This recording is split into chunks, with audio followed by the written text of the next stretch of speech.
Hey, hi, how you going? It's your mate Valstride, and today I'm going to show you the perfect PAL setup for a 50 PAL mega base like the one that you're seeing here. And if you want to see the full base tour for that one, I'll leave a link to it in the description down below. But for now, let's check out the setup. Okay, so there's a lot of PALs that we need to cover today, but first we need to get some of the basics out of the way. And before we do, remember, if you enjoy this content, like, comment, and subscribe. It all really helps support the channel a lot. But first of all, you might be wondering, how do we even get 50 base PALs? I thought the limit was 15, and the answer to this is you need to head into your world settings and raise the limit up to 50 in there. Next, we need to talk about the work suitability more broadly. So as you're probably aware, various PALs have various work suitabilities that allow them to conduct certain types of work. For example, Lavanda is really great at handiwork, but not so great at lighting the fire. And as you're also probably aware, PAL work suitability comes in different levels ranging from 1 to 5, which increases the speed at which your PALs complete their work. So for example, you can see here that for each level of work suitability your Kindling PAL has, the effectiveness is tripled. Or for each level of transporting, your PAL carry capacity is doubled all the way up to 40 pieces at level 5. But what you might not know is that your PAL work suitabilities also have a priority ranking, which you can see on screen. Now, if you're looking to get this information, I'll leave a link to paldb.cc in the description down below, and that website is a fantastic resource for anyone looking to understand the game in more depth. But effectively, the main thing you need to know is that the lower the number on this table, the higher the work priority. And this is going to matter a lot when trying to optimize each of your PAL's roles within a base. And this is going to be a great segue into the list itself, because the number one thing you need to think about when considering which PALs to use in your mega base is that work suitability overlap. And the reason for that is because the PAL slots themselves are the most limited resource in the end.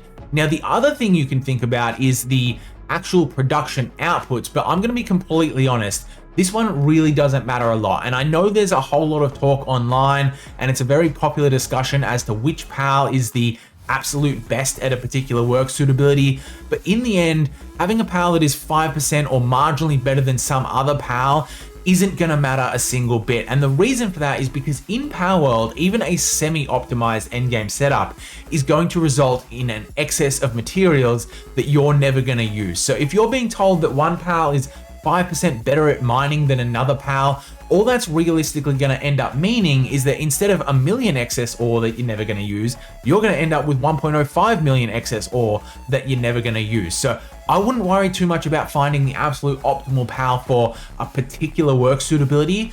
I would be more concerned with just making sure that you get the PAL up to work suitability level 5, and then thinking about how to get the most PAL compression or work suitability overlap that you can. So with that in mind, let's start going through the list. And first up is King Lux, and this guy is the absolute epitome of multitasking.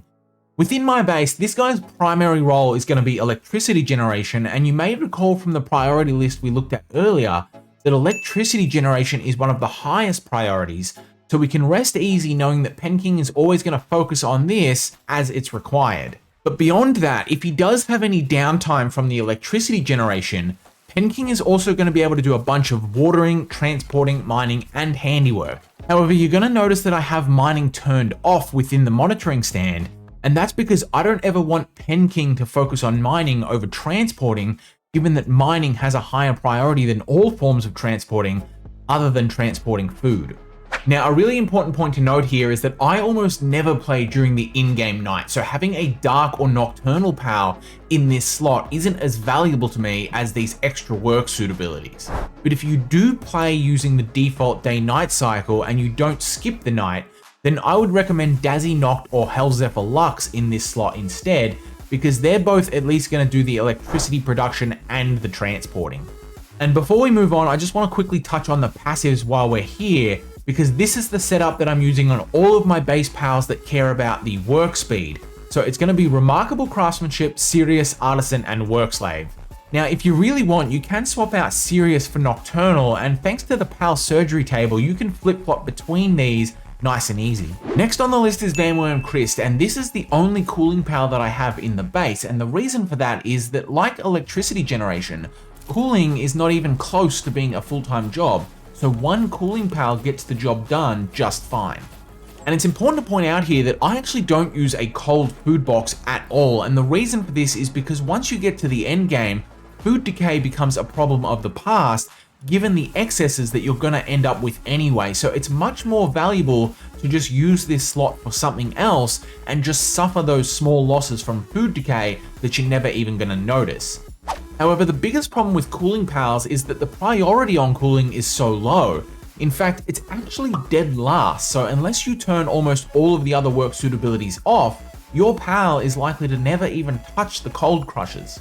And this is why I like Vanworm Crisp, because 99% of the time he's just going to be a really efficient transporting pal, which is nice because transporting is a full-time job, so there's no downtime there. And then for the short periods when I do need some crushing done, I just pop into the monitor stand and turn off the transporting temporarily.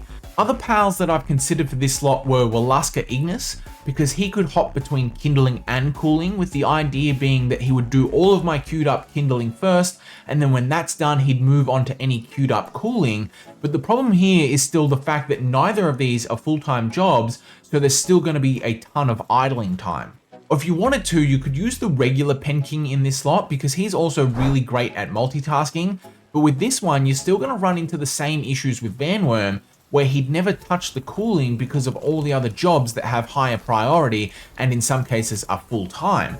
So I would just recommend sticking with Vanworm for your megabase, because unlike the others, he's a dark type, so you can at least guarantee that 100% uptime on the transporting. But we're moving on to Gangler Ignis next, of which I am using 3, and I'm really happy with the performance and the role overlap on these guys. Now you might be looking at them and initially thinking, hang on, 3 rolls isn't that great, surely, right? But this is where we need to start thinking about the specific production needs within our base and understanding where our potential bottlenecks can be so that we can create the most optimized roll redundancy as possible. For the Gangler Ignis, their primary role is going to be Kindling, which is great because that's their highest priority work suitability. But the problem with Kindling throughout the base is that it comes in short bursts of high workloads when I go around and queue up thousands of Ignits or Cakes.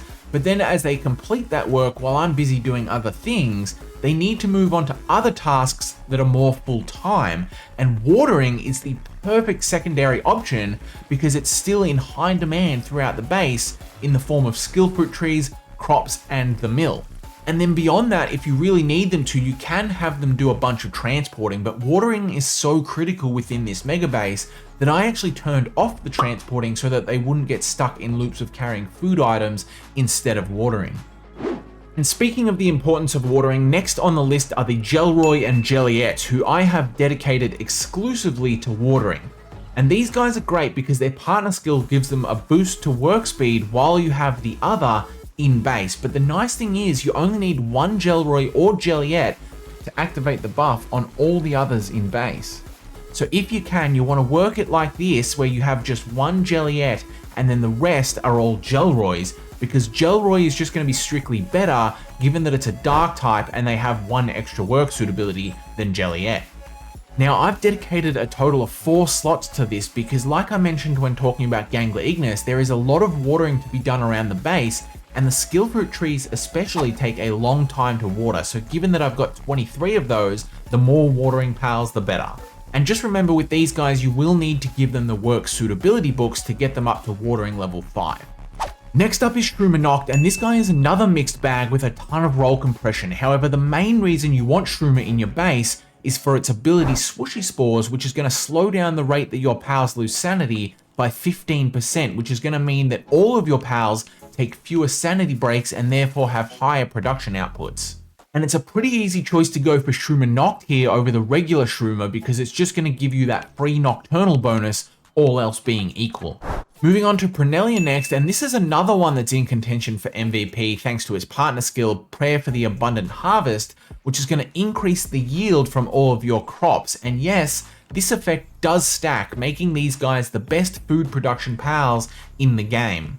But to further help with planting and gathering, I've also got one Braloha, and Braloha is really nice because it comes with natural level 4 in planting and gathering, so you don't need to invest any applied technique manuals like you need to do with Prunelia. The real reason you want at least one of these in your base is because of its partner skill, Balmy Weather, which is going to reduce the time it takes for your breeding farms to produce eggs by up to 50%. However, unlike Cornelia, this ability doesn't stack, so we're only going to need just the one. And then to round off the crop-related pals, I'm going to jump down the list a little bit to talk about Lulu, who we're also interested in for the partner skill Floral Boost, which is going to increase the growth rate of your crops by up to 50%. Next on the list are the two Bushy Nocts, who are another incredibly versatile nocturnal option, and these guys are a great fit because they have a full-time job that I need at least a little bit of, being lumbering, but their work priorities are ordered such that when I queue up a whole bunch of Kindling, they'll drop the lumbering to go help out the Gangler Ignises with that instead, and then come back to the lumbering afterwards. Or if there is some handiwork on, they'll prioritize that over the lumbering as well. And this works out great because you don't really need a lot of lumbering, but you do want at least some, and it's nice to have them fall back onto this as their full-time job after they go and do more important stuff as it comes up. But we're nearing the end of the list and we're ready to look at our primary transporting pals next, for whom I've chosen Memogs. Now there's a couple of reasons that I recommend Memog here over the other top tier transporting pals like Phalaris, Noclum, or the Eye of Cthulhu, and it's mainly due to Memog's smaller size and its run speed. So in a base like this, the size is going to matter a lot because I was finding that the larger pals were running into a lot more pathing issues and they weren't able to move around the base as effectively given how dense it is internally. And the run speed is going to matter a ton as well because in this kind of a base, your pals are going to spend a lot more time moving between jobs than actually transporting materials because presumably you've set up your storage such that the actual storage locations are really close to the node. So your pals don't have to go very far while carrying materials, but they do have to travel distances to move between jobs because they might have to move up or down 50 flights of stairs. So the run speed is going to matter a lot more than the carry speed in this kind of a base specifically. But the one downside of Memog is that it can't get the legend passive because there are no mixed species breeding options for it. So instead, you want to go for Swift, Runner, Nimble, and Nocturnal because transporting pals don't benefit from work speed buffs at all, so you just want to go for pure movement speed. Moving on, I've dedicated the next 5 slots to Anubis, and the reason you're seeing so many Anubis and Astagons here is because the number one material that you need more than anything else is gold, and Anubis is the best handiwork pal for producing gold because they can also help out with mining in their downtime from handiwork. Now, I've gone for a 2-3 split here of Anubis with mining on versus Anubis that are just focused on transporting as their secondary role, but you can tweak this to your liking depending on where you feel like you need the most support. And then lastly, I've got 9 Astagons, and there's really no need to deviate from these because mining has a 100% uptime, and this guy's a dark type with natural level 4 in the mining work suitability, so no applied technique manuals are going to be required. And the way I've split my Astagons up is to have 6 on ore, which is required for the gold that we just talked about, and then 3 on hexalite. And finally, my last 16 slots are all dedicated to breeding, but the only breeding I do in this base is for the purpose of butchering.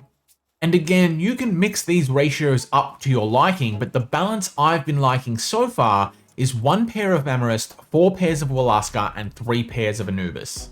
And the reason for all of these is that the Mammarist is going to give you the meat for the Mammarist curry, which is an important endgame food that's going to increase your attack. The Walaskas will provide a steady stream of Corallamore, and the Anubis will provide large pal souls that can be crushed into giant ones. Now, the reason that I only breed butchering pals here is because you're better off keeping all of your main breeding separate because you don't want pals to level up as you breed them because this is going to make it harder to acquire the best egg moves. And if you want more detail on all of that, I'll leave a link to my breeding guide in the description down below, which is going to tell you everything you need to know about that entire process.